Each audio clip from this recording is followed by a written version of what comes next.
There we go. And then we'll start the webinar.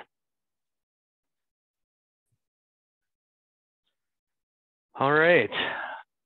Well, hello and welcome to Top Dog PC's cybersecurity webinar series. We are doing a series of webinars every month to just educate, I guess, those of you on some of the changes in cybersecurity and just really want to help out navigate some of the confusing aspects that you'll run into. And cyber insurance is definitely one of those things, wouldn't you say, Joe? Yeah. Yep. Definitely much more lately than we've ever seen before.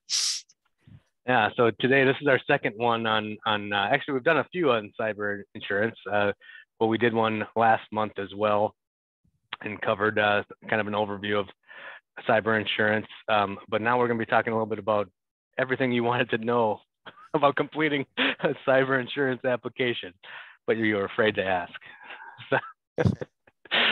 Sounds very intriguing, doesn't it? Well, you know, I think it's going to be a lot more dynamic and engaging than the title might let on. This should be some helpful information for anybody who's going through this process. Definitely, and I know that some of the invites we sent out, it was like, hey, are you stuck on your cyber insurance renewal? Because we get contacted a lot from folks that either are signing up for cyber insurance for the first time or they're renewing, and there's just new questions on there, and it's hard to understand what exactly it is, or does it apply to me, and what does it mean? How do I answer these questions? So that's what we're attempting to do today, is answer some of those and go through them. So last month we did a little recap. We did a little presentation on what cyber insurance is. We touched on the types of breaches that occur, the two most common claims out there, which are ransomware and funds transfer fraud. We also went into some of the coverages, the first party and third party, and what expenses you might see that need to be covered, or that are covered or can be covered, depending on your insurance. And we also touched on risk management. And some of the, one of the biggest takeaways, I think, from last month was just understanding that the application process becomes a warranty to the policy, meaning you have to answer these questions. I mean, they're important for the insurance provider, first of all, just to know if they can cover you. But you have to answer these questions. You have to answer them truthfully, because if they find that you're not doing some of these things, then you could be at risk to not have claims covered. So that's why this is important. Yep. And I think it's, one of the points of this whole webinar is just, we're gonna look at some of these types of questions that are on there, because you might think you're answering it truthfully, and really you're not. So there are a lot of different ways to answer these questions. You don't want to have a claim denied because you filled one of these things out incorrectly. Exactly. So we always start with some fun facts here. I don't know how fun these are, but some of these were from last time too. $3.5 billion in damages to small and medium enterprises in 2019 were claimed. And on average, small and medium enterprises who don't have coverage are going out of business within 6 months of a cyber event. So it's a pretty serious thing. And so understanding your cyber insurance and what that covers can actually keep you in business if, unfortunately you suffer from a cyber event that cripples your business. So a couple other interesting things. Cyber criminals, this is from betanews.com. Cyber criminals can penetrate 93% of company networks. So if you feel like you're safe, you probably aren't. They are pretty smart folks out there that can that just have tools and just skills that can get into just about any network. So understanding that, and they're trying 925 cyber attacks a week per organization globally, according to Checkpoint Research in 2020, at the end of 2021. So they're trying, and they're trying anything and everything to get into your network. and and they can get into it. So, you know, where that leaves me is that coming to an understanding that you can't prevent all bad things from happening. And if you can't prevent all things from happening, what you can't prevent, you need to be able to detect.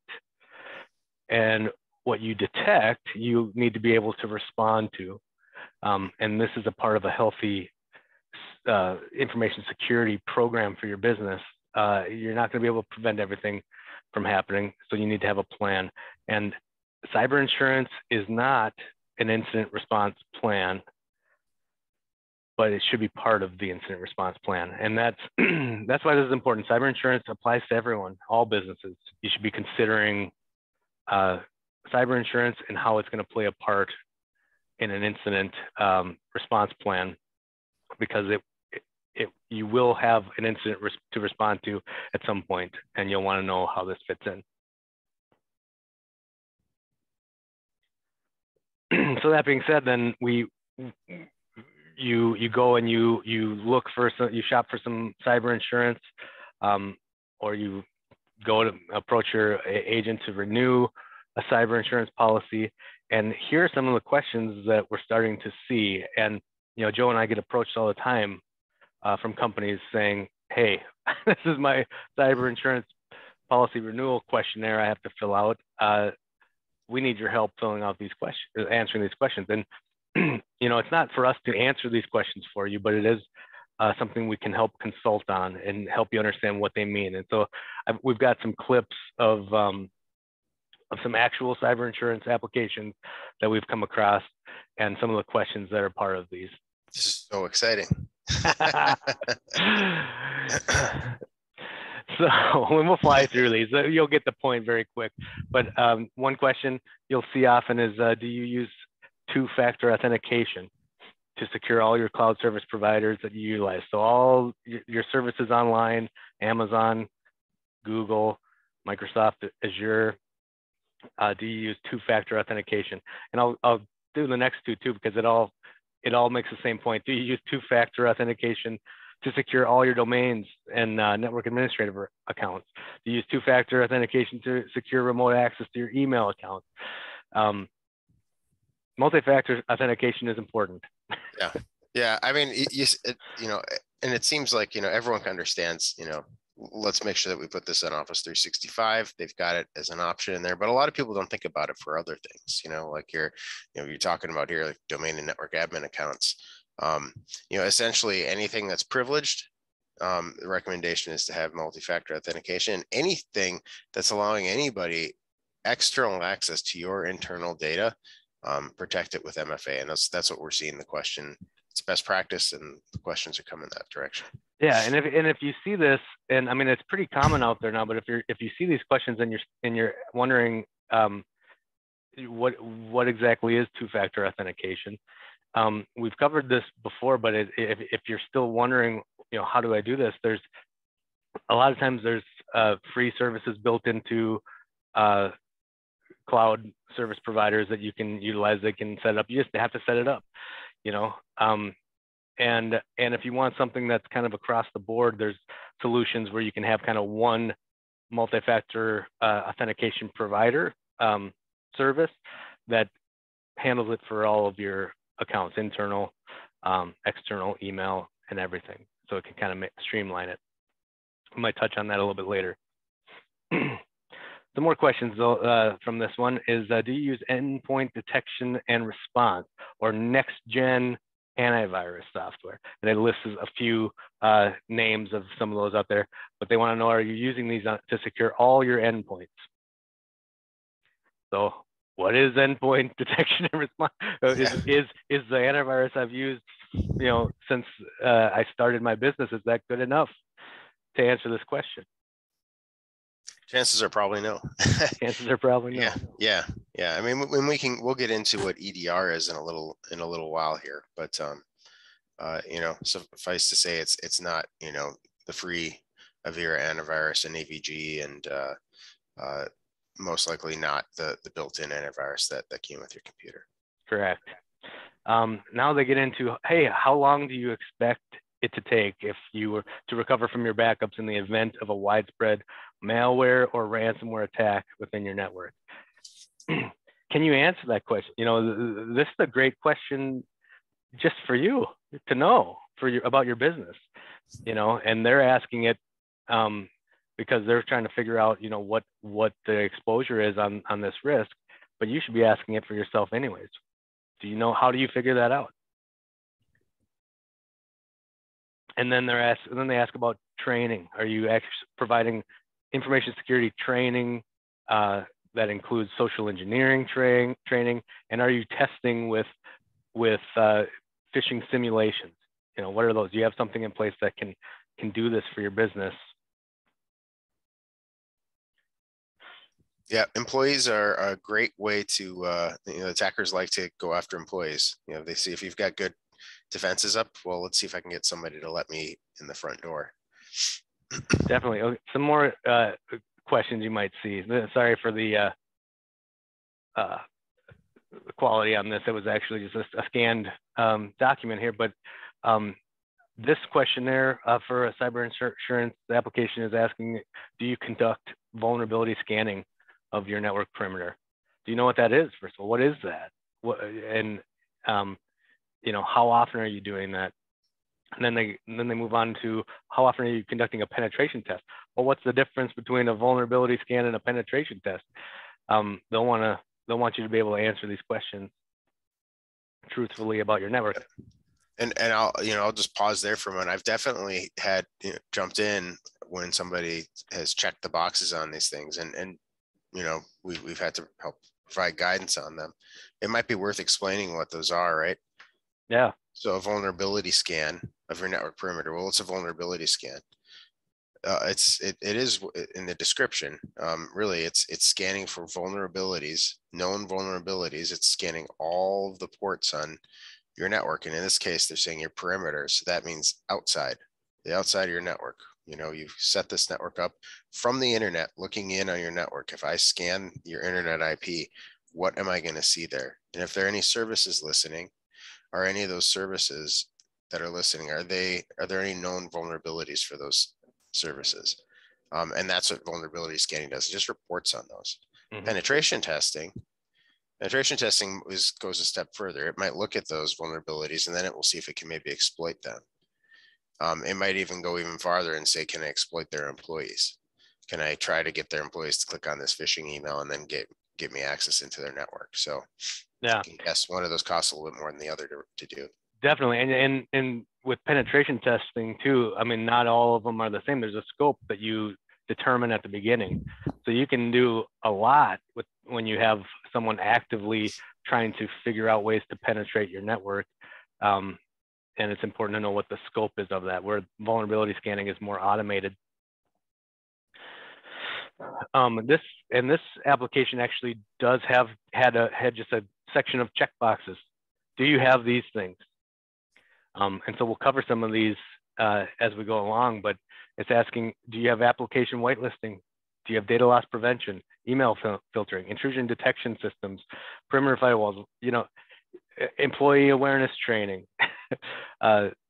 security info, and event management? You know, what are these? So a lot of small, medium businesses might read this list and they're not even sure what most of these things mean. Yeah, this is one of the more like pointed list of questions, and it can also be confusing even for us sometimes to fill these out, because you know, in this particular case, this isn't a situation, but there's some where the question is a little open-ended and you really can't honestly answer yes or no to it, in which case you should reach out to your carrier and say, ask for some clarity.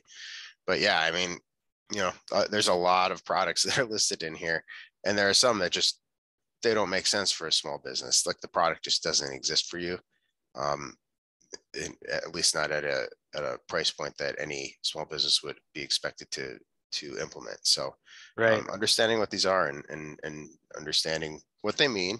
If you don't have them, what does it mean for you to have them, and what's it going to cost? Mm-hmm. And again, we're seeing vulnerability scans, pen testing, incident response plan, DNS filtering. So, after reading through so many of these, you just start to hear the same pattern over and over again. You hear the same things. This was actually an insert with from a insurance provider with the application that basically was a one-page. Here's how you prepare for your application, and so it's just a quick 8 steps, you know, and again, multi-factor, endpoint detection and response, backups, are they encrypted, patching, incident response plan, training. It's all just repeating the stuff that you're going to see in the application. Yep. That RDP port's one we see a lot. I just helped someone with that earlier today. I do have open RDP ports. If you have open RDP ports, RDP, remote desktop protocol. A lot of people opened up ports on their firewall years ago so that they could work remotely. It's a great way for an attacker to just password spray, just try a bunch of usernames, passwords, try to get into that computer. A lot of insurers won't even insure you if you have that open to the internet without some other sort of remediation ahead of it. So beyond cyber insurance, we're kind of focusing on cyber insurance because it applies to all businesses. I mean, every business likely should have cyber insurance built into their plan somewhere. And so these are things that all businesses are going to see, but it's a lot of this stuff isn't new. That's been part of security standards for quite some time, and it's just kind of now getting to the insurance place. But another place you might see it is you might be getting a vendor risk management assessment from one of your customers or from one of your vendors. We're seeing this increase right now, and for the record, you might want to consider doing this to your own clients and vendors as well, because third-party information security risk is one of the most significant risks you might be facing today. But so this is, to your point there, I think that's a question that we're going to see a lot more people just, you don't think about that right now, but I think that's going to be something as we kind of evolve through these different requirements that are put upon us, whether it's through cyber insurance or whatever. I think we're going to just knee jerk, like that's going to be something we're just going to ask by default now.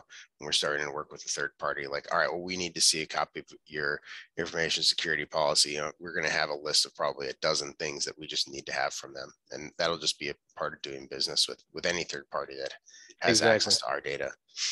Mm-hmm. And maybe we'll do a webinar in the future about kind of what to think about for building a third party information security risk program. But this is one that one of our clients had to fill out, and again, asking, do you provide cybersecurity and privacy training to your employees? Are your firewalls actively monitored from anomalous events? Are your antivirus products and protections actively monitored for anomalous events?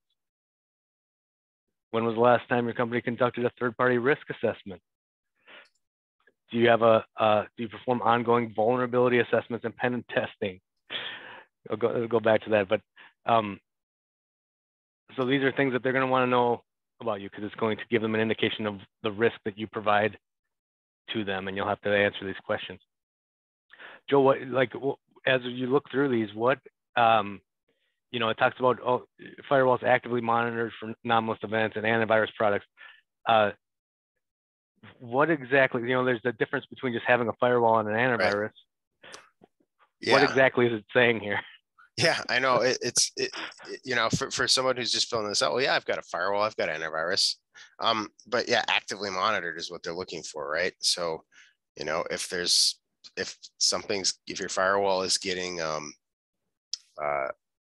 somebody's trying to penetrate your network through your firewall, who's watching the logs? Is somebody watching the logs? Are you looking at it like the next day? Are you looking at it at all?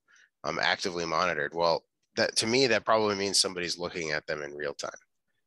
Somebody's watching these logs as they're coming through, and if there's something anomalous that they're able to take an action on it. So right. Firewalls and antivirus, same thing. They're looking for that. Most attacks don't happen during business hours. So they're wanting you to have essentially partner with somebody who's actually going to be looking at those logs. Right, and like we mentioned at the beginning, you can't prevent everything. So if you can't prevent it, then you have to be able to detect it. And so part of this is having the technology in place to detect it.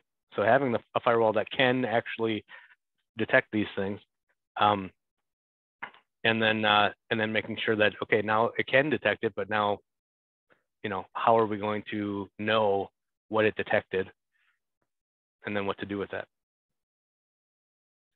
Another thing you might come across, and it's happening more and more frequently, is you might see requirements from regulatory bodies.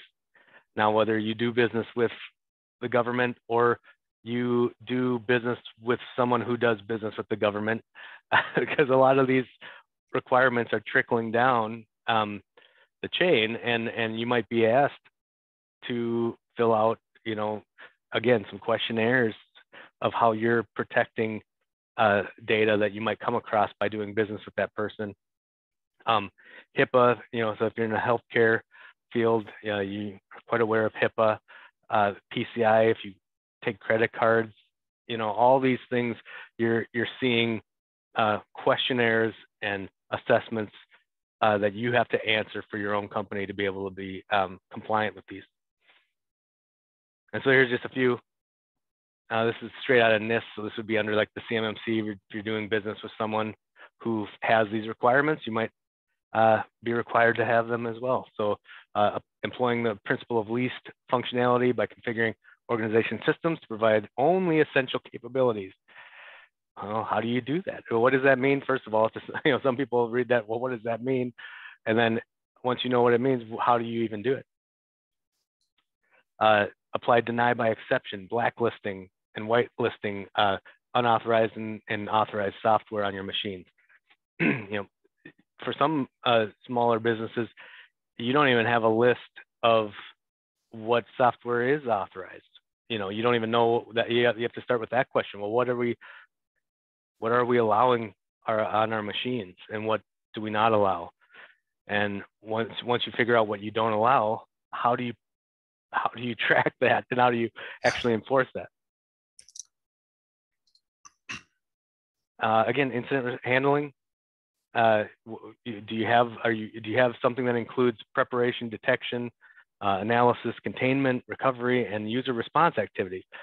And most small businesses, the answer to that is no. You don't have that. And then if you say, hey, I want to have that, well, how are you going to build that? How are you going to be able to prepare, detect, analyze, contain, recover, and respond to events? This is straight out of HIPAA. Do you have policies and procedures that provide for performing periodic, a lot of P's, HIPAA, network vulnerability scans? So are you doing network vulnerability scans?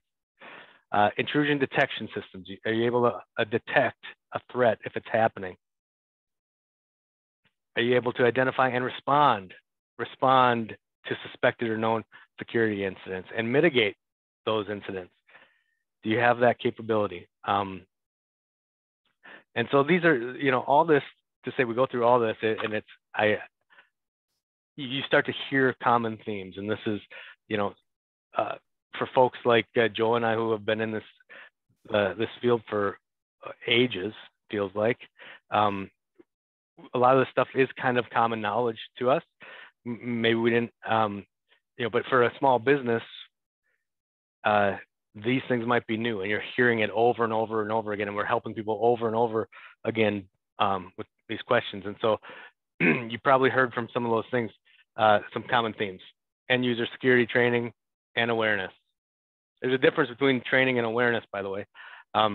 Training would be more of a longer, you take longer period breaks between each one, but it's a more focused, longer training period where you're trying to teach something and quiz on something, make sure that they're retaining some sort of security process or practice. Awareness is more keeping things on their mind, and it's more often. You do it more often, monthly usually, but it's shorter, quicker, but just keeping information security topics and ideas top of mind for users. Of course, endpoint detection and response, heard that multiple times, application whitelisting, privilege access management, ongoing security scans, vulnerability scans, security operations center. You maybe didn't see the word security operations center in some of those things, but it's what they're implying, actively monitoring. Someone's actually monitoring these things. And just all this kind of equals an incident response preparedness. So the cyber insurance world is assuming what you should be assuming, that you will have an incident at some point. And so now, what do you have in place to detect those incidents and respond to them? Then if there's one more on here, is there one more in here? Yep. Wow, beautiful. Yep. Multi-factor authentication. Yeah, we heard that. We hear that everywhere. Yep. And the EDR is, I'll just, I'll draw a little attention to it. It's endpoint detection and response. If that's not something new that we came up with, it's not endpoint. Endpoint, yeah. It's like G and T are right by each other on the keyboard. Yeah. Endpoint detection response is what that stands for. Yeah, endpoint meaning your system, each system on the network, each device, every device is an endpoint. Yep. Server, workstation, phone, any device, copier. So great. So yeah, at this point in the webinar, you probably, with the stuff we went through, you heard multiple things. You've probably seen these. Many people have already dealt with this stuff, have already applied for cyber insurance and seen this or have heard it somewhere. These are common themes. And so with that, one of the things that we did after constantly hearing these things and constantly seeing our clients come to us with these questions and asking, hey, we need to have all this stuff. How do we do it? And where do we go and what's available? Joe and I did put together kind of a bundle, a suite of products. And just kind of a list of things that, like, hey, these are things, not only are they good if you're trying to implement a good information security program for your own benefit and for a competitive advantage over other companies in your industry, but these are things that people are requesting and you have to have. So we put all this stuff together to make it a little easier, and we can go through all these different things for the rest of this time and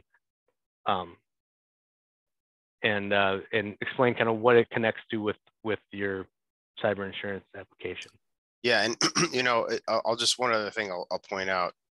My experience with it's a little different. Every carrier's a little different. Every insurance carrier is a little different. Like we pointed out in the last webinar, there are some industries where it's going to be much more challenging and expensive to get a policy. Mm-hmm.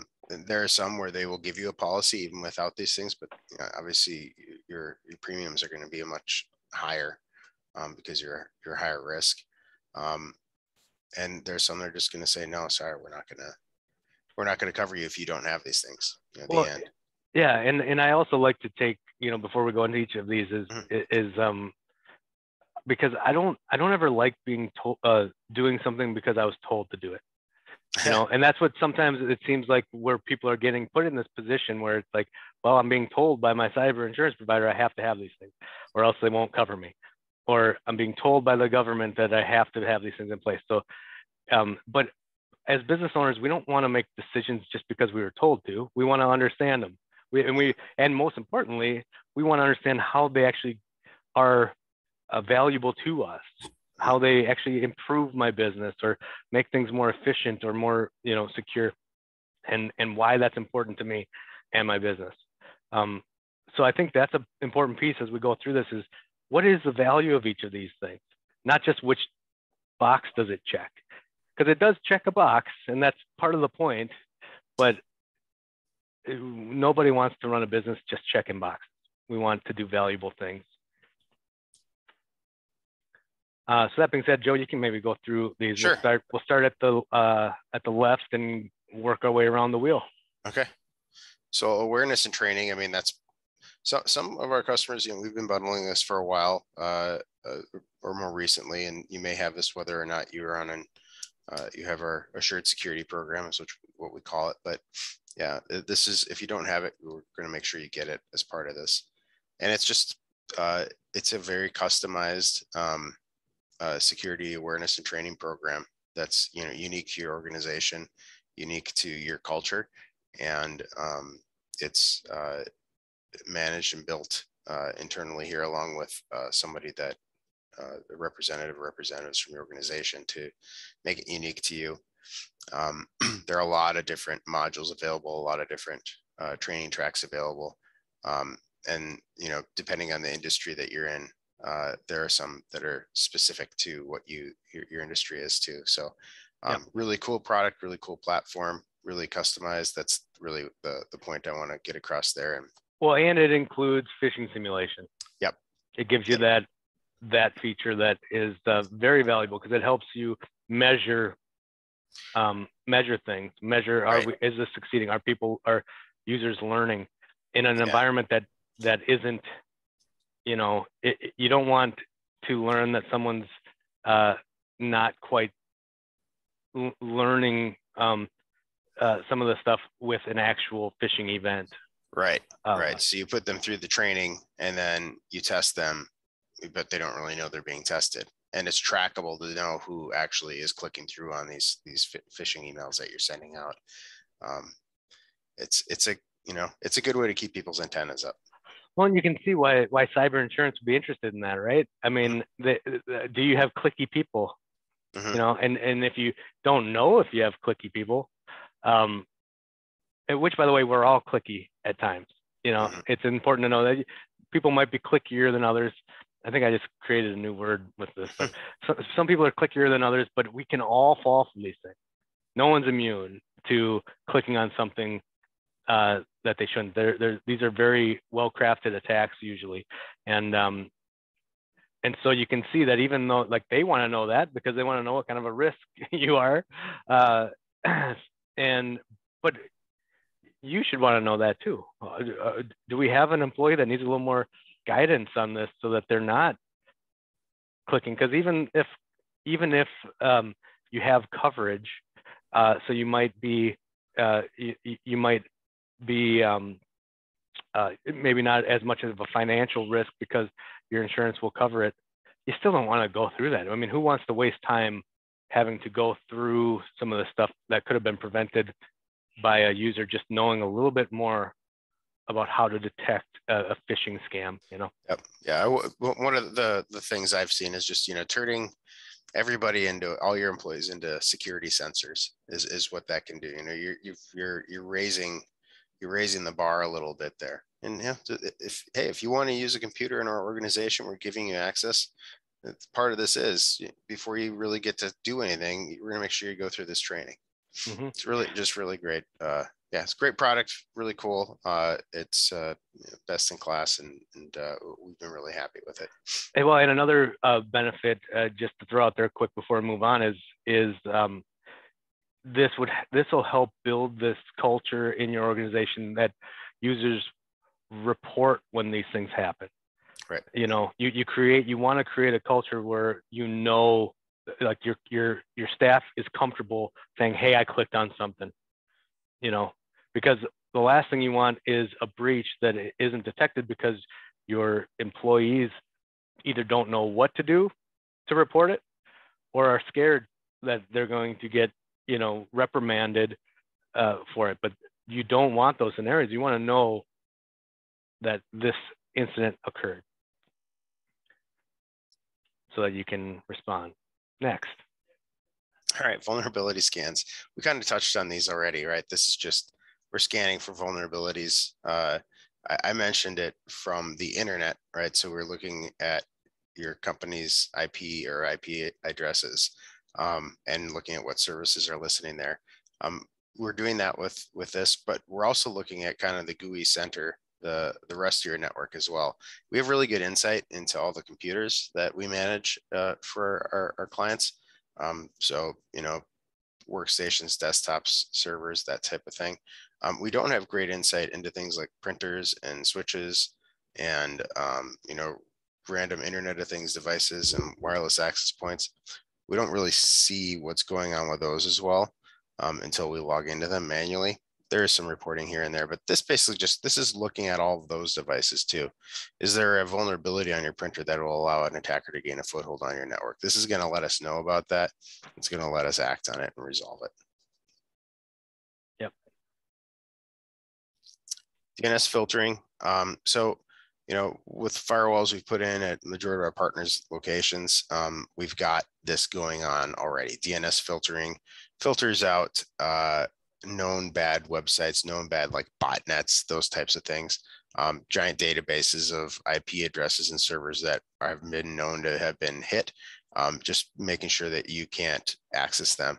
But that's only as good as it only extends as far as your network goes. So this extends that out beyond the perimeter of your network. So when somebody takes a laptop home, or if they're working from home, we can extend that same protection whether they are behind your firewall or not. This just brings it a little bit further. Dark web monitoring. If anyone's ever done a quarterly business review with us, you've gotten a dark web monitoring report. Essentially, this is just showing this is a report that shows email addresses that are associated with your domain that have been compromised, or accounts with your domain that have been compromised. Might be real accounts, might be fake accounts, might be old user accounts. Excuse me, but what this service does, rather than the one that we just report on quarterly, this is live. So at the instant something new shows up on there, we're going to know about it.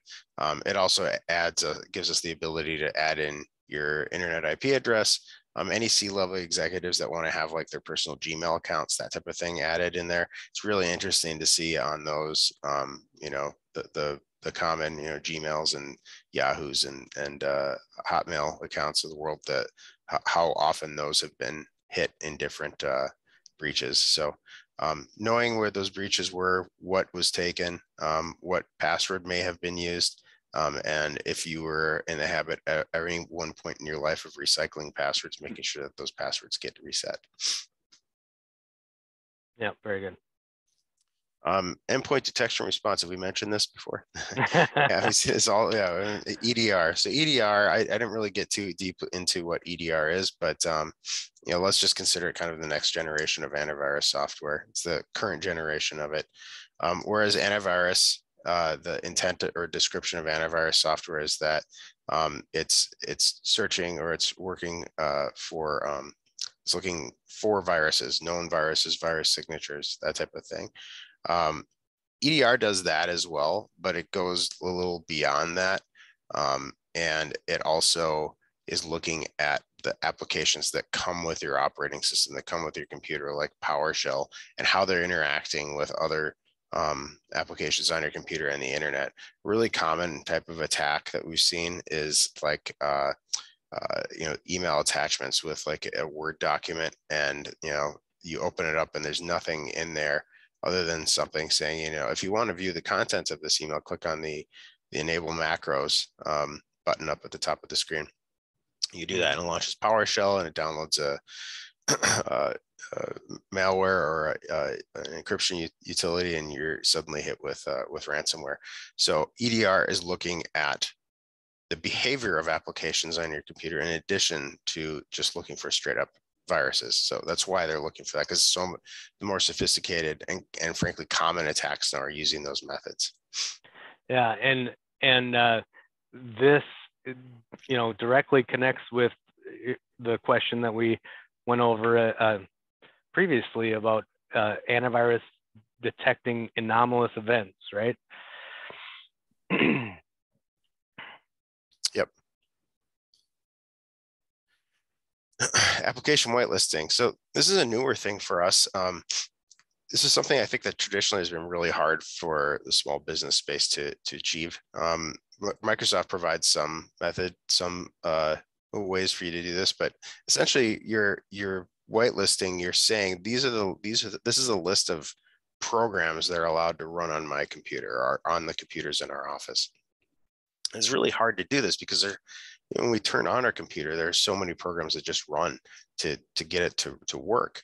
And it's a really large task to keep track of this manually. So we have a really great product that we use that has a great learning mode. We fire it up on an environment, have it in learning mode for a week or two. And after that point, we have a pretty good picture of the applications that people need to be able to run. And then we can flip it into protect mode.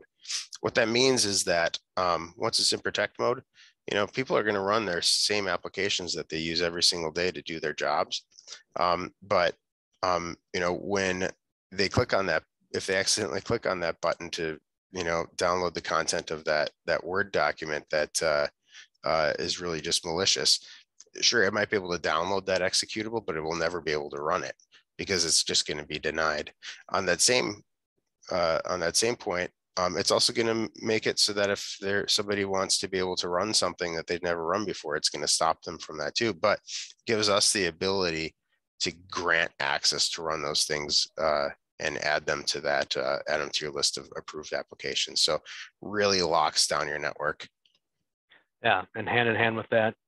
And hand in hand with that is a privileged access management. So this has been a problem forever with a number of different applications. I'm looking at QuickBooks specifically, but there are other applications like it where they'll randomly pop up and say, hey, you need to run this as an administrator. Well, we don't want anybody to run as administrators. Every single successful attack that we've had to mitigate in the last year has been somebody who was running as an administrator somewhere on their network because they swore they needed it to do their job. Well, with this, we can actually drop everyone's rights down to standard user. Standard users can't install applications outside of their own little user space. They can't manipulate system files. They aren't able to, pull down privileged information on the network.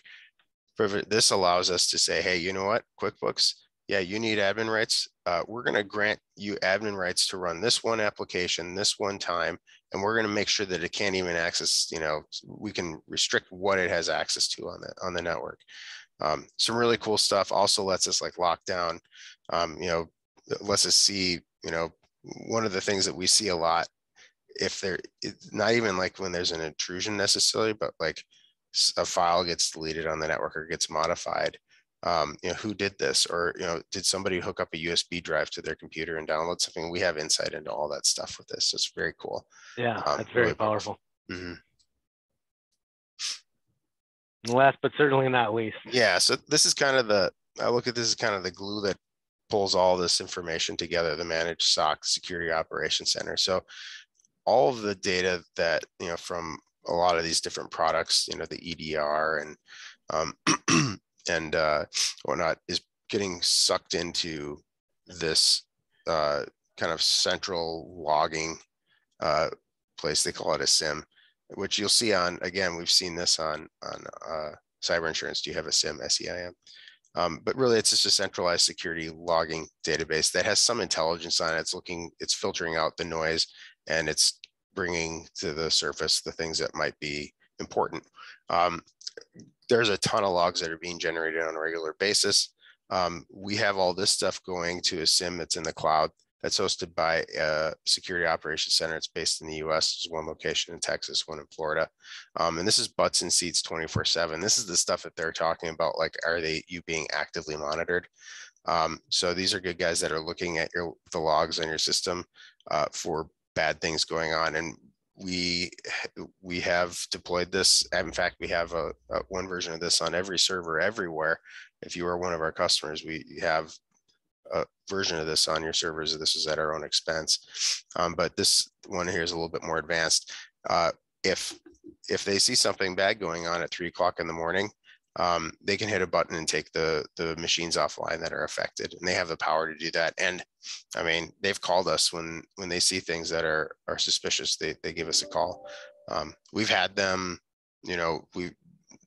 we had a customer recently get hit with ransomware, that had some of these solutions in place, and I credit the SOC with shutting down access to every single system on their network. The ransomware hit 2 systems and got no further because of their actions. So really, something that was very out of reach for the regular small business. I've been working with different versions of this in banking for years. It's not cheap. This is a very affordable product, and it's kind of the cornerstone or the central part of this that gives us all the reporting and all these tools that we're using to paint a nice picture of what's going on in a network.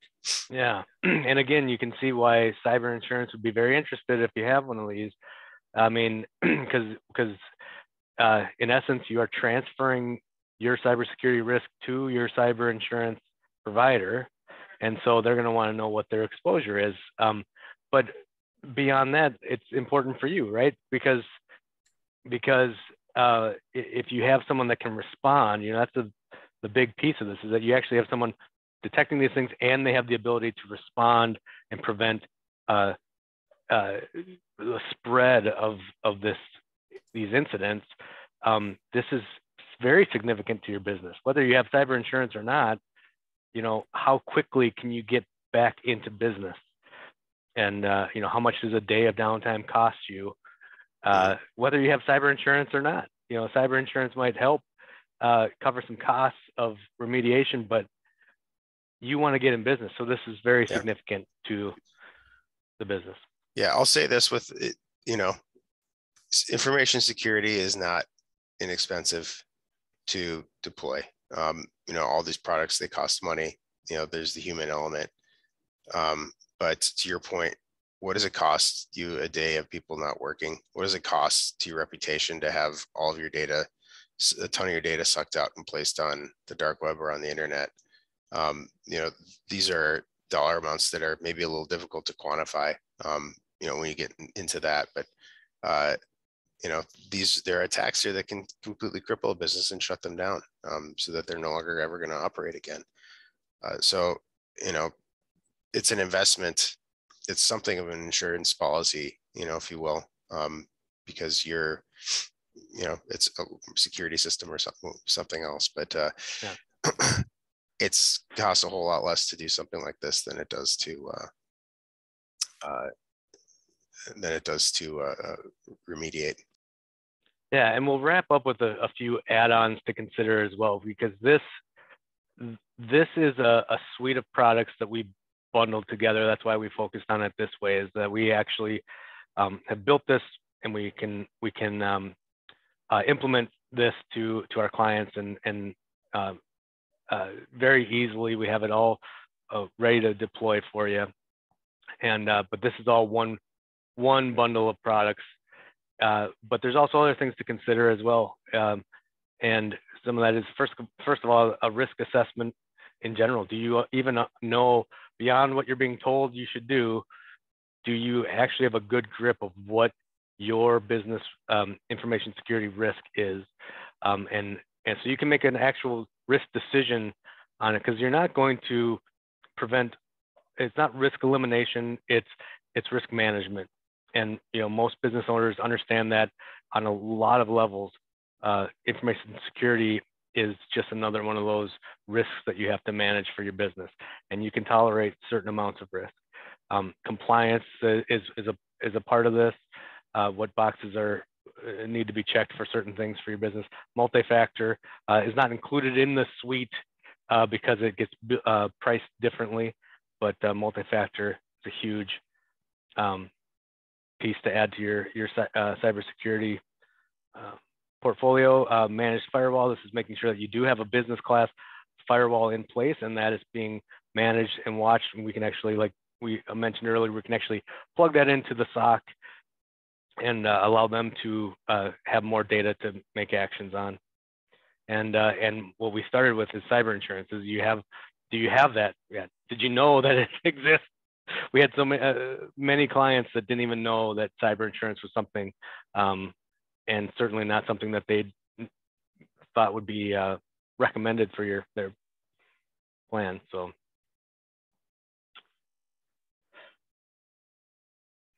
that's where we end today. Any questions on this stuff?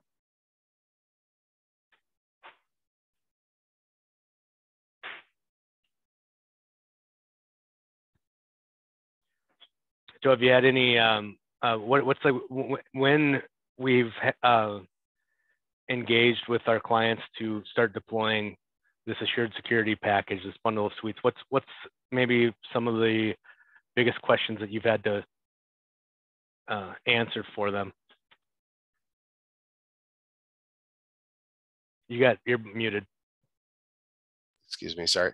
Everyone's concern is, will there be downtime, or how long is this going to take, or how's this going to impact my end users? So generally the answer for downtime is no. None of the products have required any downtime. There is a reboot for some of them, but that's normal operational stuff that we can schedule outside of people's work times. The deployment generally takes, especially when we're talking about the whitelisting, expect a couple, 2 to 3 weeks to get everything up and running. The initial installation we can get done quickly, but the completed full implementation could take weeks, especially when you're talking about the end user security trading. That can take a little while to get scheduled and deployed, because there's a lot of decisions to be made there. And then how's it going to affect your end users? The whitelisting makes a big difference. If people are used to running whatever the heck they want on their computers, they're certainly not going to be able to. So that is going to make a little change. And same with multi-factor authentication. If they're not doing that right now, that's you might get pushback from people. I'm not putting anything on my phone for work. There are ways around that.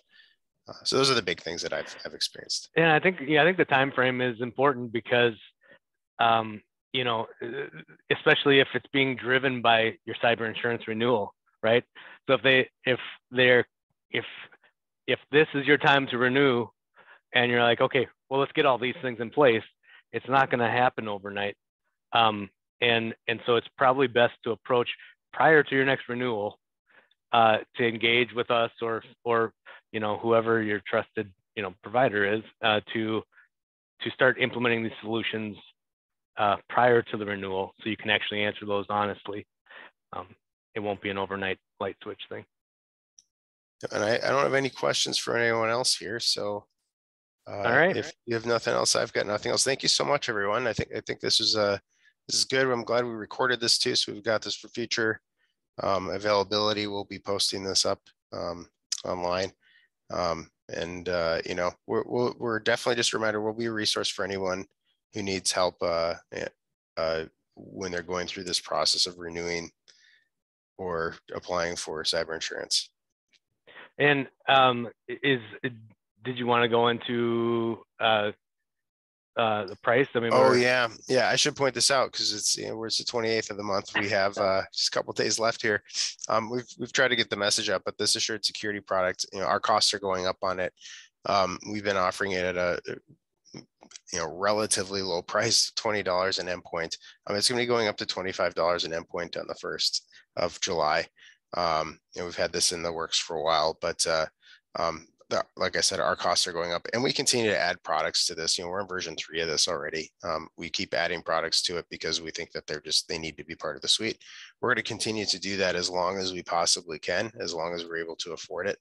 And we know everything's going up in price right now, but it's just kind of the way of the world at this point.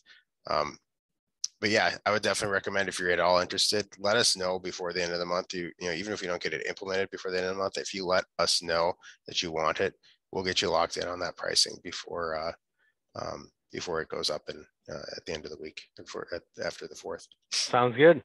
Well, with that, have a great 4th of July, everyone, and we'll see you next month for the next webinar. Yeah. Bye.